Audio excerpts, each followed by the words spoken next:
Thank you very much.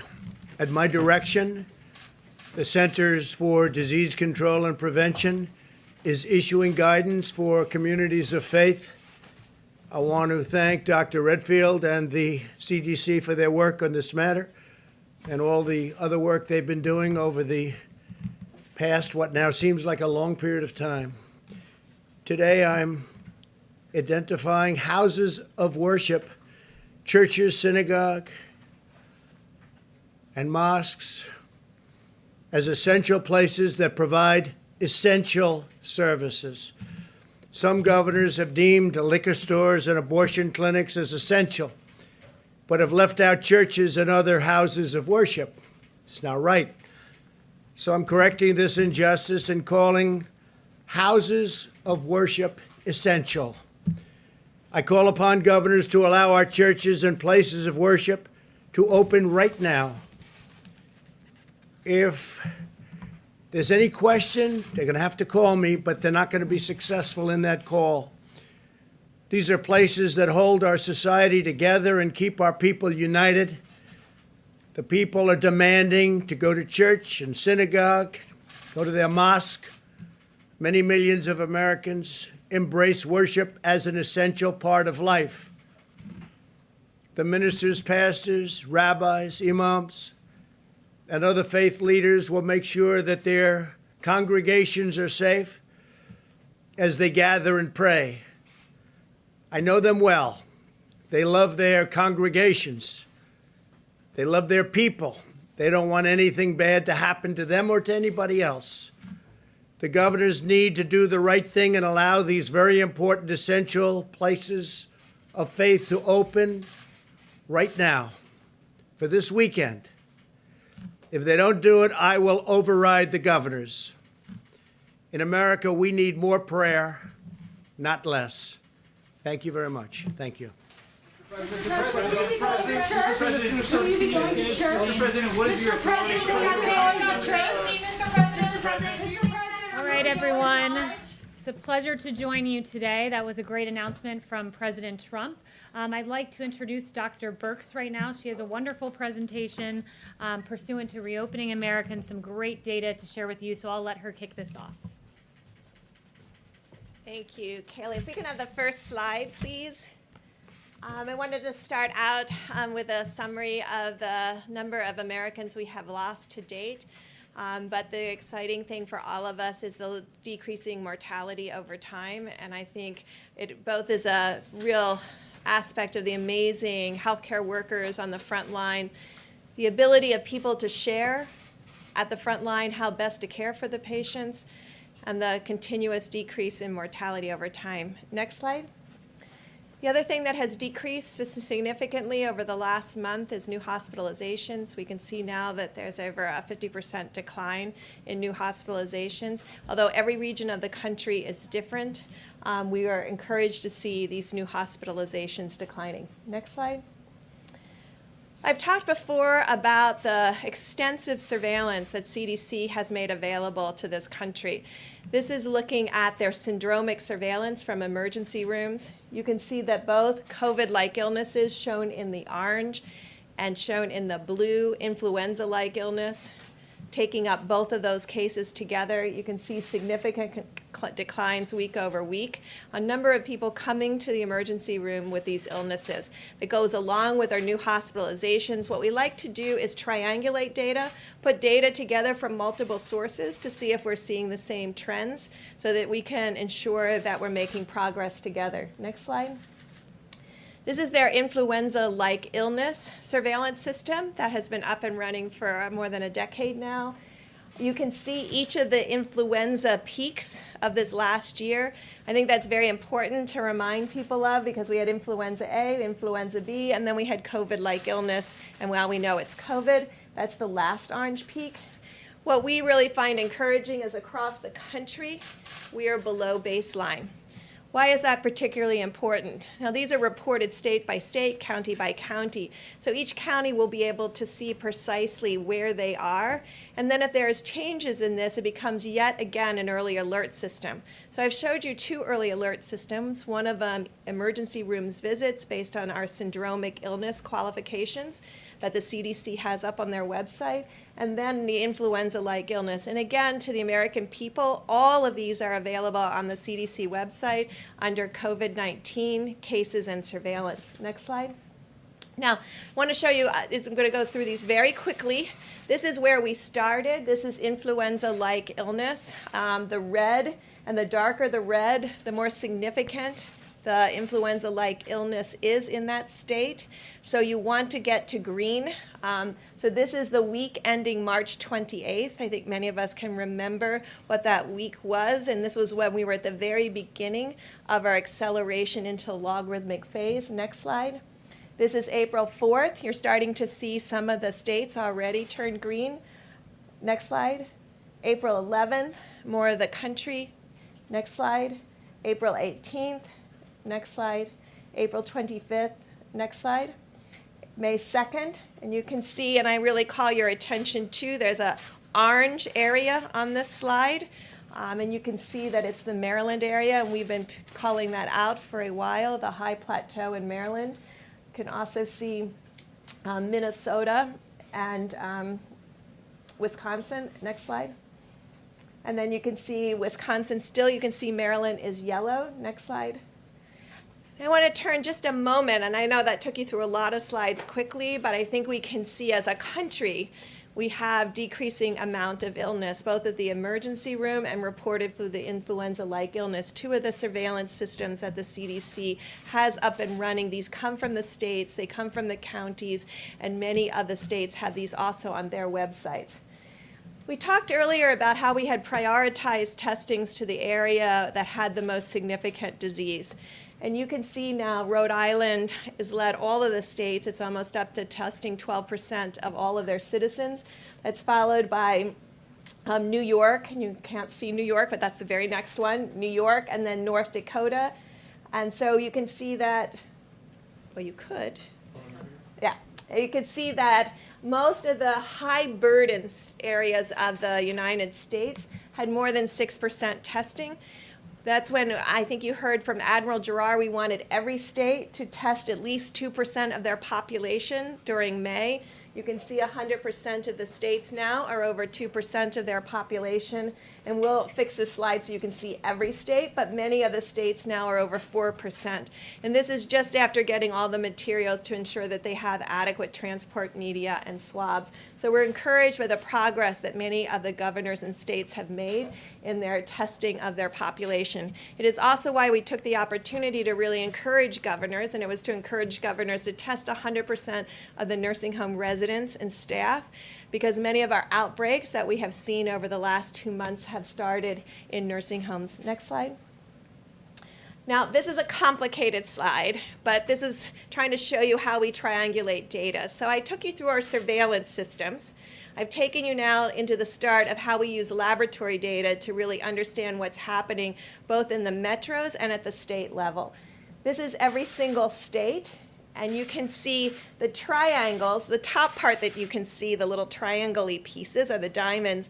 That is where the states were in the number of positive tests. This is the nucleic acid test. This is diagnosing virus in your nose. You can see where it was 30 days ago and where it is now by the red squares. You can see a dramatic decline across the states, and indeed, New York City just 6 weeks ago was almost 40%. It is now for the first time as a New York state under 10%. And so this is the progress that we're making in both expanding testing, finding more people, but ensuring that we're getting testing rates at about 10%. This line is 10%. So 42 states are now have less than 10% test positive on a rolling 7-day average. Now, again, I'm going to call your attention to the top 3 states, the top 3 states with the largest percent, and this is so you can all make your decisions about going outside and social distancing, potentially playing golf if you're very careful and you don't touch the flags and all of those issues, playing tennis with marked balls with just one other person, so you're only touching your ball. We found really people who enjoy sports have been able to really adjust to social distancing, but you can see the top 3 states are Maryland, the district, and Virginia. And so there is still significant virus circulating here. That is followed by Nebraska, Illinois because of Chicago, and what we've talked about before about Minnesota.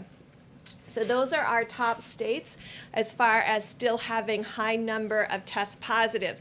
When I say high number of test positives, they're all under 20%. If I had shown you this slide 4 weeks ago, half of the country would have been over 20%. So this also shows progress, but also very clearly about the region we're living in right now with disease. Next slide. Now, I wanted you to see this as a metro because that's as a state level. So we look at this in multiple different ways. The number one metro with the highest positivity rate is the District of Columbia, which includes Northern Virginia and Maryland, Montgomery County, and PG County. That is followed by Baltimore, Chicago, and Minneapolis. And so these are the places where we have seen really a stalling or an increase of cases, as in Minneapolis. You can see all the other metros are almost all exclusively below 10%. So we see this as great progress across the board in the metro areas. Next slide. So we also look at daily cases and daily case numbers, and I know that you all know that that's a very erratic, and it depends sometimes on how the tests were reported, how the case were reported, and so you often have to look at it over a 3 or 7 day period. This is looking at daily cases on a 7-day rolling average. You can see the number one at the top peak that has now come down dramatically is the New York metro area. Underneath that, you can see our concerns about Chicago and our concern in the yellow line of the Washington, D.C. area, because these are two areas that went through their logarithmic phase and are now at a high plateau with an unchanging number of cases day over day. That's the orange line and the yellow line. You can see that the daily case numbers per 100,000 are below the yellow line and the orange line of Washington, D.C. and Chicago. And that's New York and Boston and many of the others. Providence is also up as a per 100,000. And that's the way we like to look at it because we can really then understand it in relationship to populations.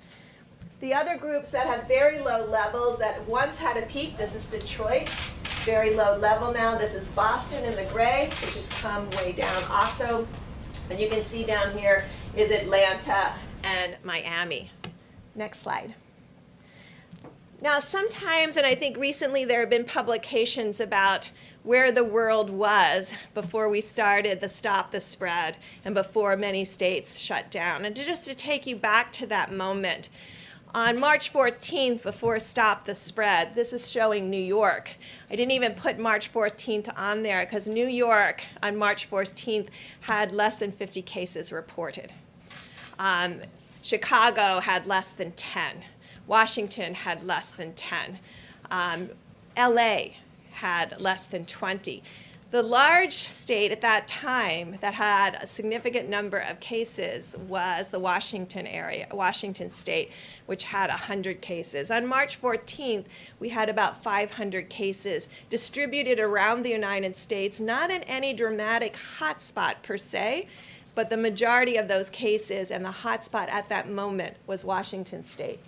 This is how the New York metro area, which includes obviously northern New Jersey, northern parts of Pennsylvania, parts of Connecticut and Rhode Island, and the dramatic decline that they've had in the number of cases. And I know you know that also mortality has started to decrease in that northern New Jersey and New York area. Next slide.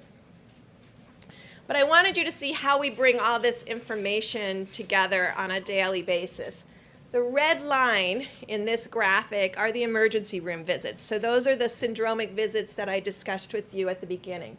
The blue line is the test positive, and again, it's very erratic because of the reporting of when cases sometimes from the entire weekend are added on a Monday morning. And then you can see the actual case numbers in the black bars. And so that's how we bring everything together. And what we want to see is all of the items trending down. We want to see the number of positives that you find because we really have states now looking for asymptomatic cases. So we want to ensure that both asymptomatic cases, symptomatic cases are all declining as shown in the blue line, that emergency room visits are declining and the actual case numbers are declining together. And of course, then there's mortality behind that in the green lines green bars that are hard for you to see. Next slide. But this is the Washington area. And so that's why I want you to see that contrast. You can see there's not been that dramatic decline in the blue line. There's not been that dramatic decline in the black bars of cases. And there's not been a dramatic decline in the emergency room visits with COVID-like illnesses. So even though Washington has remained closed, LA has remained closed, Chicago has remained closed, we still see these ongoing cases. And I've asked the CDC, and the CDC is working with the local areas in Chicago and this area in LA to really understand where are these new cases coming from and what do we need to do to prevent them in the future. Next slide. This is Chicago, again, just to show you going up into this high plateau that has been fairly persistent. Next slide.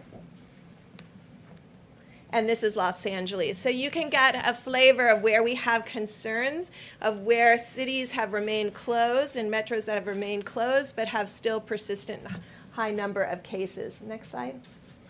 So then I wanted to talk to you about outbreaks, because throughout this all, there's been a large part of America that has been in many states that have been really finding their outbreaks, containing those outbreaks by testing everyone and doing contact tracing, and then stopping them and stopping those outbreaks in their tracks, what we have been talking about everybody being able to do across the United States. And so this illustrates the counties that have had a 100% increase in new cases over the last 3 days. Now, the reason I wanted to show this is because I see more and more graphics out there that talk about cases going up versus cases going down. Just to give you an example of Wyoming, and I think many of the groups now have Wyoming as a red state of cases going up. Wyoming 3 days ago had 5 cases confirmed, and yesterday had 9. So they qualify almost and show up as this large increase. It's a good alert for us. We immediately look and see what exactly is happening at the state website.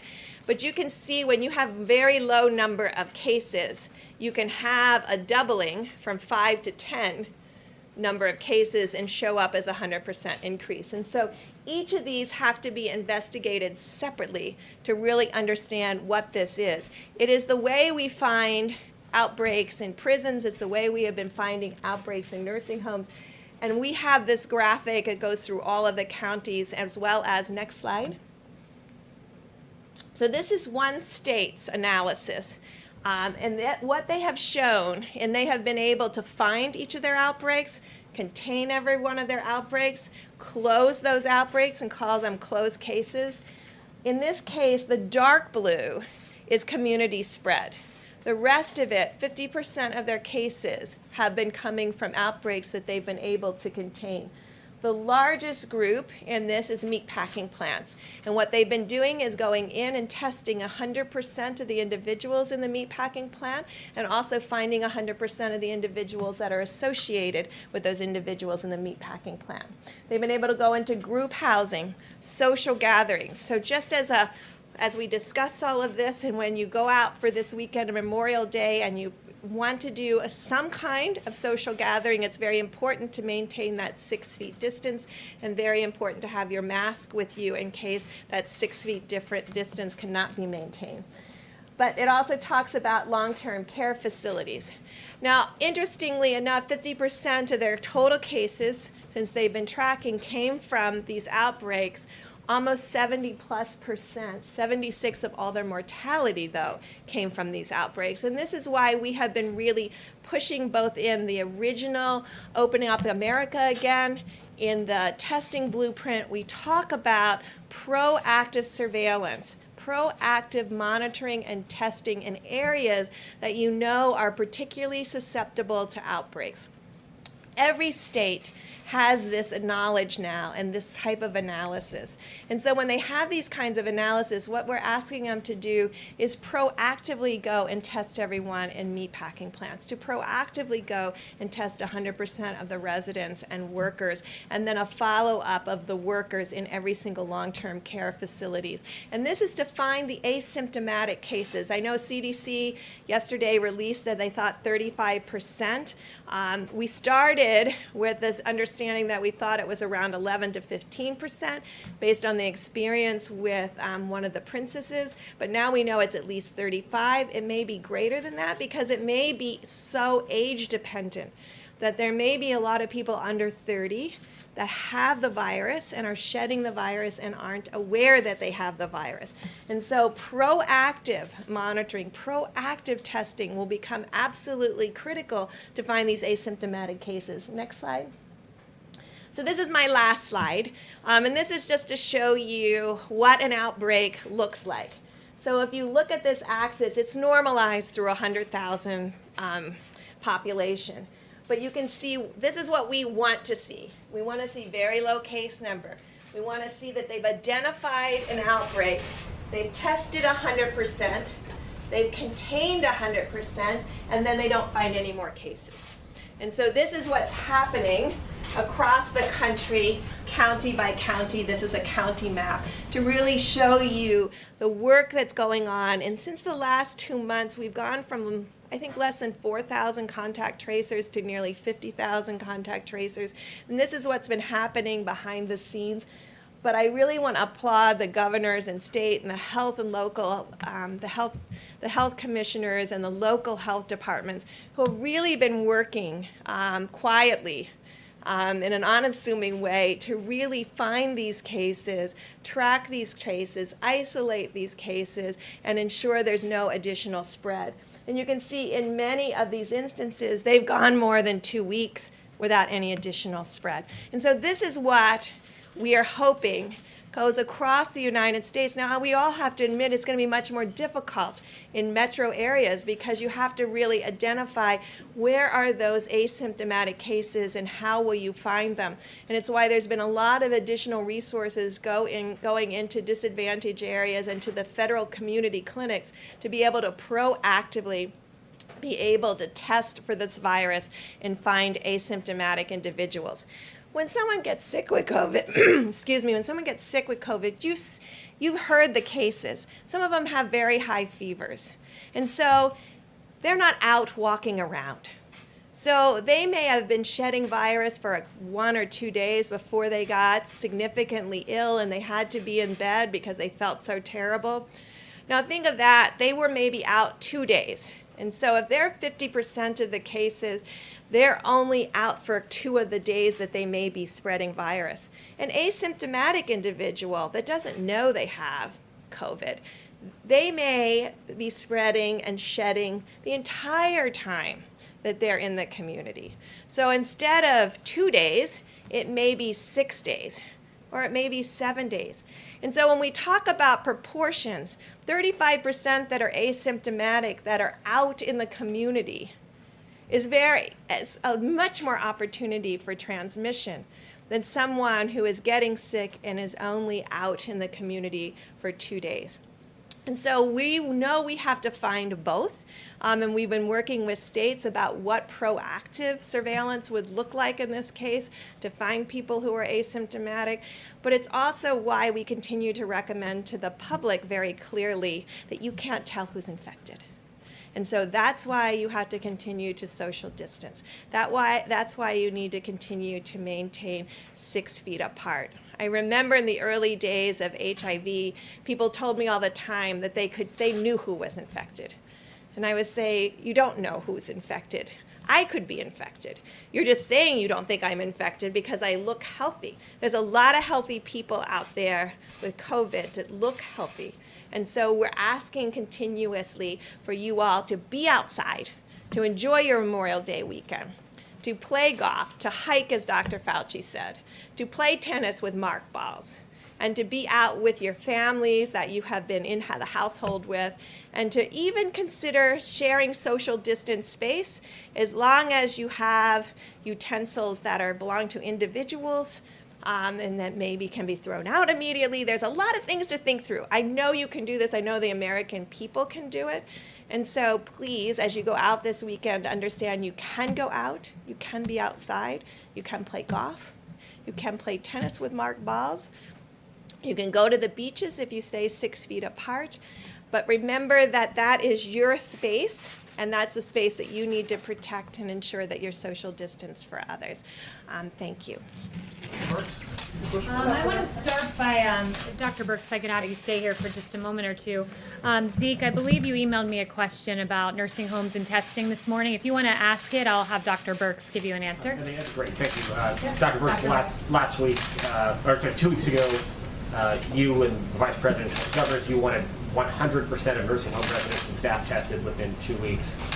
Most states aren't going to meet that. Some 2 weeks later haven't even started to try, saying it's impractical and feasible. Are you disappointed? And also, what are the consequences of that inaction?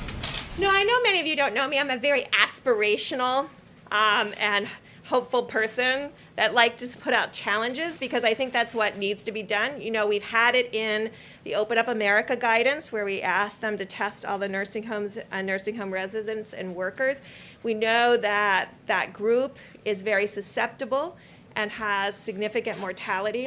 And so we continue to ask the states. We always look at the side of the ones who haven't been able to get it done. There are some that are getting it done. And I think what we will learn is from those who were able to get it done, how to do this more efficiently and effectively so that we can work together to ensure that not only we have the baseline testing, but we continuously test the workers within the homes to prevent any asymptomatic spread back to the residents once we show they're negative. We only have 1 million nursing home residents. We're testing way over 1 million people per week, getting closer to over 2 million people a week. So over that 4 million per 2 weeks, I was hoping that 1 million of those could be our nursing home residents. I think week over week as we see testing expand, it's not going to just be, and it's why I keep coming back to this, it's not the number of people you have tested. We see this all the time with other diseases. We have a lot of worried well that will come back frequently to get tested.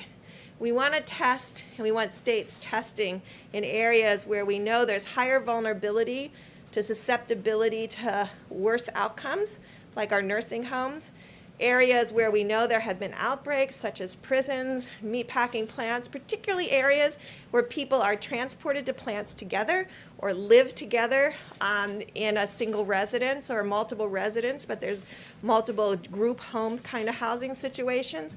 And among our inner cities where we know people may have not as much access to testing, it's why money has gone to the federal clinics for testing. It's why money and working with others have really improved testing through the pharmacies and ensuring more accessibility. I know it's a long answer, but we should never be discouraged by those who can't get it done.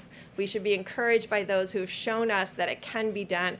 And then on the governor's calls, we have those governors present to the other governors how they did it. And following up on the president's announcement regarding places of worship, deeming them essential and then having them all reopen, what guidelines and encouragement do you have for pastors, rabbis, imams as they prepare to reopen? Is that appropriate nationwide right now? And what precautions do they need to follow if they're going to reopen their houses of worship? So I've checked, all 50 states have on their website what their new cases were over the last 24 or 48 hours. We're trying to get every state to do that by community, by zip code. So because I really firmly believe a knowledgeable community can really make judgments for themselves. I think each one of the leaders in the faith community should be in touch with their local health departments so that they can communicate to their congregates. Certainly people that have significant comorbidities, we want them protected. I know those houses of worship want to protect them. And so really ensuring that maybe items Maybe they can't go this week if there's high number of COVID cases. Maybe they wait another week. But there is a way to social distance like you are here in places of worship. And I think what we're trying to say with the CDC guidance is there's a way for us to work together to have social distancing and safety for people so that we decrease the amount of exposure that anyone would have to an asymptomatic. And I say it that way because I know all of you and all of Americans, if they didn't feel well, they wouldn't go to church that day. Let's take one more for Dr. Brooks. John? Yeah, Dr. Brooks, can you comment on the latest study on hydroxychloroquine? There's this Lancet study that suggests, again, that the drug could cause heart problems and even increased mortality. The president's obviously said that he's been taking it. What's your recommendation? What's your recommendation on using that drug as a prophylactic? Well, first, I think the FDA has been very clear on their website about their concerns about hydroxychloroquine, particularly when it's combined with a macrolide. And I think you see that in the study. And I think the study, although it is open label, and it is, I tell you what I take home from the Lancet study, and I hope everyone here does in addition to what you just commented on, it clearly shows the comorbidity that puts individuals at more risk. And I think it's one of our clearest study because there were so many tens of thousands of individuals involved that the doctors clearly annotated who had heart disease and who had obesity. And you can see dramatically the increased risk for that. There are still controlled trials going on, both for prophylaxis and pre-exposure prophylaxis, as well as controlled trials looking at, in a hospital setting, how these drugs do. And I think those are still pending. But I hope everyone looks at those comorbidities. And for all of our millennials out there, they get data like this. Look at that. Go through and see if your parents or your grandparents have any of those things and make sure you're helping protect them. I'm really worried about people in my generation because we're very social at times. And we have a habit of forgetting social distancing or forgetting that glasses, and when you're eating, you can't eat in a mask. So even if you're far enough apart, you have to watch every utensil, everything you touch. I really am asking our great generation of millennials to get some YouTube videos about how to do picnics outside with your friends and still protect everyone and still ensure that there's no co-contamination of food and utensils. I think there's a way to do it, but I want it explained in a YouTube video. Thank you very much, Dr. Brooks. I know you need to get back to work, so thank you very much. You can do a follow-up with me. And wait, actually, Okay, Dr. Brooks, is it possible to do a quick follow-up? okay, you can go ahead. But before I start my portion of the briefing, there were just a few things I wanted to note for you all. Pursuant to some of those very encouraging graphs we saw where the states moved from red and orange to green, and we saw the United States increasingly become green. It's encouraging to see that America's reopening alongside that, with Homebase, data from Homebase noting that 2/3 of America's small businesses are opening. An Open Table study said Americans are now starting to dine out again. Another Homebase study, 67% of local food and drink businesses are open. Apple is saying Americans are driving and walking at near normal levels. And Google mobility data reflects the same. So it's encouraging to see America start to reopen and the great work President Trump has done for the faith community going into this weekend. We have a First Amendment. It's very important that we protect that. And these churches, these synagogues, these mosques, they are essential, and President Trump underscored that. And finally, before getting started, I wanted to note that the president, as you all are well aware, donates his salary to various initiatives and parts across the federal government. In this quarter, he will be donating his salary to HHS, Health and Human Services, to develop new therapies for treating and preventing COVID-19 so that we can safely reopen. Here is the check, amounted to $100,000 that will go directly from President Trump and his paycheck that he does not take, but rather donates it to various noble initiatives, including in honor of COVID this time and those who have passed and the studies underway. He'll be donating it to HHS. And with that, I will take questions from you all. Kayleigh, Yes. a couple of questions to follow up on the president's announcement. First, just to clarify, he came out and said, I'm calling upon governors to allow churches and places of worship to open up right now. Dr. Birx just said in areas where they have high cases of COVID-19, maybe they should think about waiting a week. So which is it, and why the mixed messaging? That's up to the governors. As it's said in our guidance, we note that while many types of gatherings are important for civic and economic well-being, religious worship has particularly profound significance to communities and individuals, including as a right protected by the First Amendment. The president wants to see these communities open. Dr. Birx was integral to making these guidelines, and they lay out a pretty clear path for faith communities to reopen. The president said he's going to override the governors. Under what authority would he do that? And to your point, he said several weeks ago, this is all up to the governors. Well, I think you're posing a hypothetical, and I think we can all hope that we see governors. He would override the governors. You're posing a hypothetical, though. You're assuming that governors are going to keep churches shut down and keep mosques shut down and keep synagogues shut down. That is a hypothetical question, and we will leave it to these faith communities to reopen. And said if governors don't We'll listen leave to it to him, faith he's gonna communities to override their reopen. authority. And Kristen, I think we can all hope that this Sunday people are allowed to pray to their gods across this country. That's a good thing. And I'd also note there's detailed guidance in here about the way that you can clean your facilities, promote social distancing. So this is something that we should all look at and be thankful that we are encouraging these faith communities to reopen and do so in a safe way. And we'll leave it to parishes to open in a safe fashion. What Yes. authority is the president referencing? Does the White House now support these churches that are defying governor's orders and opening up? The president's been very clear. He wants churches to reopen. He wants them to do it safely. He wants them to do it in accordance with our guidance. It's laid out very detailed. It's posted now, so you can all take a look through it. And he wants to see all of those churches open in a safe If the fashion. governor does not allow that, does the White House support churches defying these executive orders? The president's been very clear. He wants to see churches reopen in accordance with his The guidelines. answer is yes. I just gave you an answer. And The just to president would follow like up what churches to Kristen asked, reopen and do it in What accordance with the specific guidelines. provision of federal law allows the president to override a The governor's president will decision? strongly encourage every governor to allow their churches to reopen. And boy, it's interesting to be in a room that desperately wants to seem to see these churches and houses of worship stay The closed. president said Yes, that he yes. has that. Kayleigh, I object to that. I mean, I go to church. I'm dying to go back to church. The question that we're asking you and would like to have asked the president and Dr. Birx is it safe? And if it's not safe, is the president trying to encourage that, or does the president agree with Dr. Birx that people should wait? Jeff, it is safe to reopen your churches if you do so in accordance with the guidelines, which are laid out very stringent detail here about promoting hygiene practices, and there are 5 bullet points, and cloth face coverings. If social distancing is not possible, it's recommended. Intensifying cleanings, promoting social distance, we lay them out meticulously.